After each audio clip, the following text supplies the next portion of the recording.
Hello all, welcome to the channel, Saved in the Final Days. My name is Tom.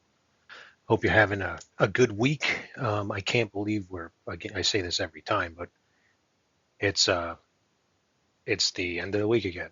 It's just crazy. Time is literally flying by. Um, and there's some concerning things going on in the world. Obviously, we should be praying for the people in Iran at this time as they're being slaughtered. And they need our prayers. God doesn't want anyone to perish. He wants us all to come to repentance, to be saved. you know many people many people are claiming that Jesus Christ is visiting them in their dreams,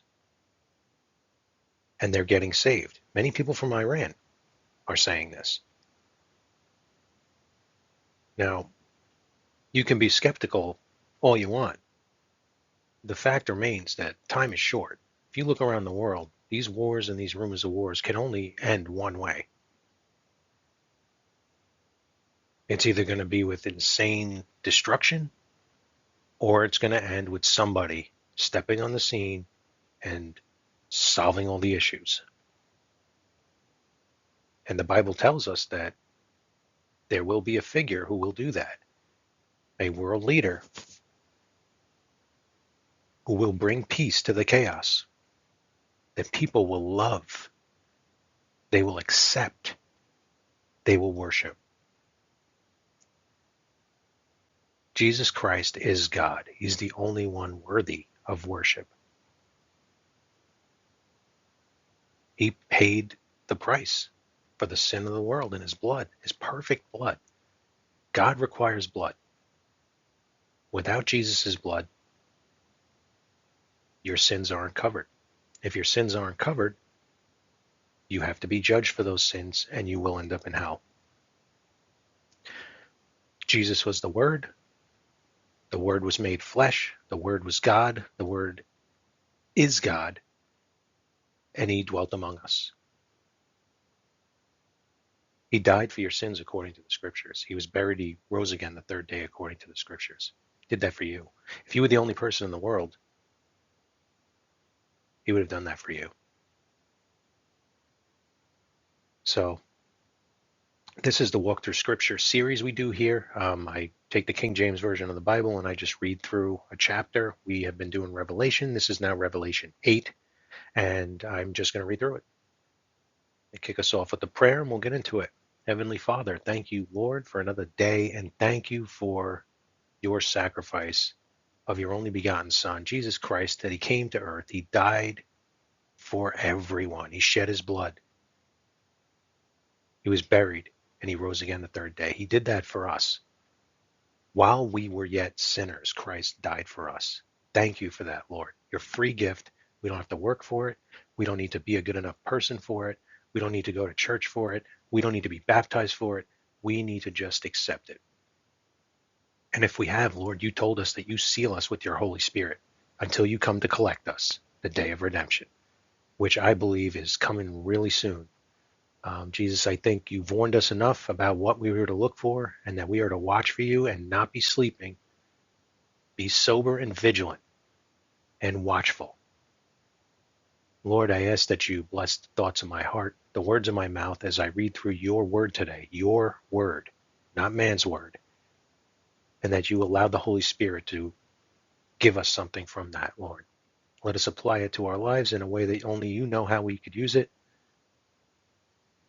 And bless those who are watching this and listening to this. And if a soul is not saved today, Lord, that you allow a soul to be saved, that you speak to their hearts. And for everyone else, that you just give us peace today, Lord. Just settle that peace in our hearts, knowing that we're saved eternally, can never lose it. In Jesus' name I ask. Amen.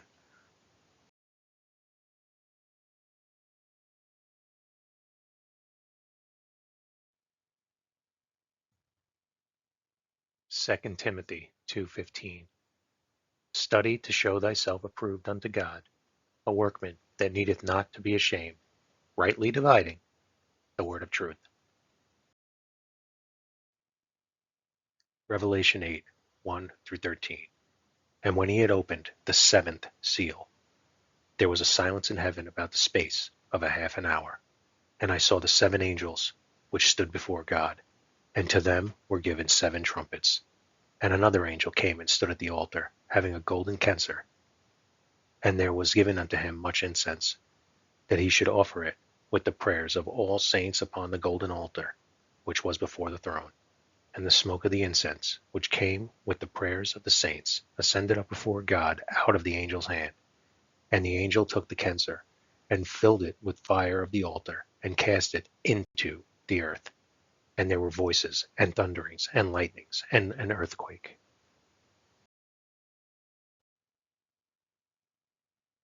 And the seven angels which had the seven trumpets prepared themselves to sound. And the first angel sounded, and there followed hail and fire mingled with blood, and they were cast upon the earth. And the third part of the trees was burnt up, and all green grass was burnt up. And the second angel sounded, and as it were a great mountain burning with fire was cast into the sea, and the third part of the sea became blood. And the third part of the creatures which were in the sea and had life died, and the third part of the ships were destroyed. And the third angel sounded, and there fell a great star from heaven, burning as it were a lamp, and it fell upon the third part of the rivers, and upon the fountains of waters. And the name of the star is called Wormwood. And the third part of the waters became wormwood, and many men died of the waters because they were made bitter. And the fourth angel sounded, and the third part of the sun was smitten, and the third part of the moon, and the third part of the stars, so as the third part of them was darkened, and the day shone not for a third part of it, and the night likewise. And I beheld, and heard an angel flying through the midst of heaven, saying with a loud voice, Woe, woe, woe to the inhabitants of the earth by reason of the other voices of the trumpet of the three angels which are yet to sound.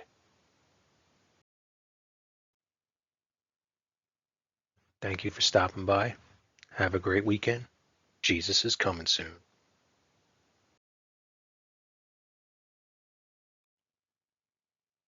Behold, I come quickly.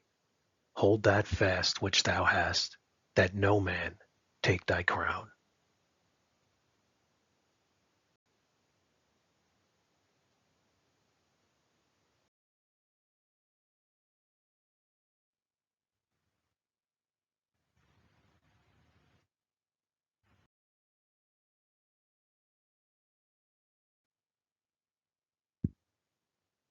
Jesus Christ died for your sins according to the Scriptures, and was buried.